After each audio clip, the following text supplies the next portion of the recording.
Hello welcome to கமகம சமையல். இன்னைக்கு நம்ம சூப்பரான ஒரு ரெசிபி பார்க்க போறோம். இது ரெசிபின்னு சொல்றதோட ஒரு சூப்பர் ட்ரிங்க்னு சொல்லலாம். யாரெல்லாம் நேத்து நைட் சரியா தூங்கல அப்படின்னு ஃபீல் பண்றீங்களோ அவங்களுக்கான இந்த ஒரு ட்ரிங்க்.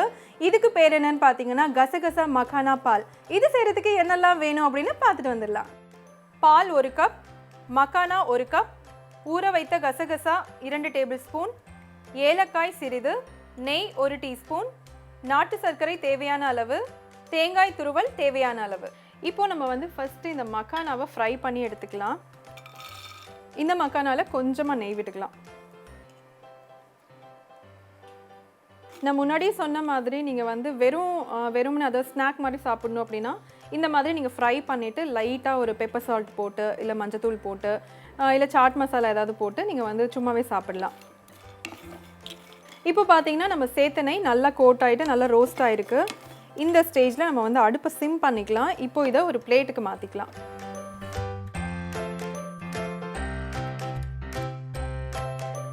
இதே பேன்ல நம்ம ஊற வச்சு ரெடியா வச்சிருக்கிற இந்த கசகசாவை சேர்த்துக்கலாம்.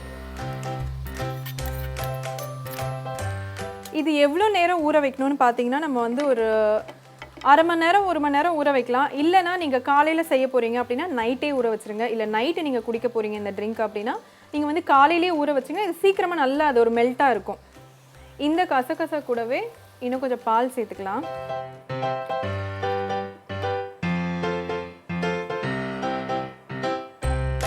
கொஞ்சமாக ஏலக்காய் தூள் இல்லைனா வந்து ஏலக்காவை இடித்து ஒரு 2 ஏலக்காய் சேர்த்துக்கோங்க. இப்போ பார்த்தீங்கன்னா நல்லா இந்த மாதிரி கொதிக்க வருது. இந்த டைமில் அடுப்பை நல்லா சிம்மில் வச்சுக்கலாம். ஒரு 10 நிமிஷம் இது வந்து நல்லா அப்படியே கொதிக்கட்டும். அந்த கசகசா வந்து நல்லா வேகட்டும். ஸோ ஒரு 10 நிமிஷம் இதை நல்லா அப்படியே விடுவோம். அதுக்கப்புறமா என்ன பண்ணணும்னு பார்ப்போம். இப்போ பார்த்தீங்கன்னா 10 நிமிஷம் ஆயிடுச்சு. அடுப்பை வந்து சிம்லேயே இருக்குது. அடுத்தது பார்த்தீங்கன்னா நம்ம இந்த ஃப்ரை பண்ணி வச்சுருக்கிற மக்கானாவை சேர்த்துக்கலாம்.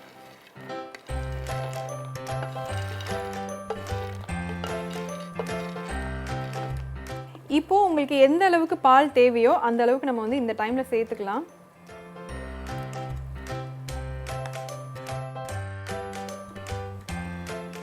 நம்ம சேர்த்துருக்கிற அந்த மக்கானா கொஞ்சம் வந்து அந்த பாலை நல்லா அப்சர்வ் பண்ணுற வரைக்கும் டைம் கொடுக்கலாம்.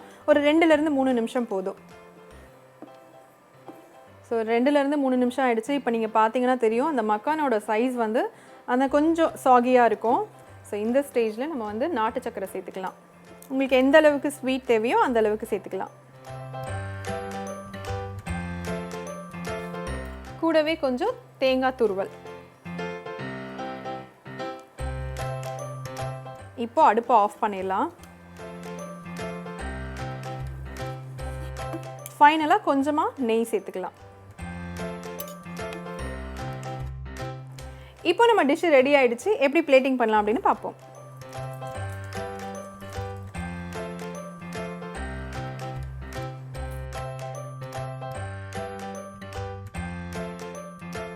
சூப்பரான யம்மியான கசகசா மக்கானா பால் சூப்பராக ரெடியாக இருக்குது. கண்டிப்பாக ட்ரை பண்ணி பாருங்கள். இதே மாதிரி இன்னொரு இன்ட்ரெஸ்டிங்கான ரெசிபியில் நான் உங்களை மறுபடியும் மீட் பண்ணுறேன். அது வரைக்கும் டாடா பை ஃப்ரம் சுஜா.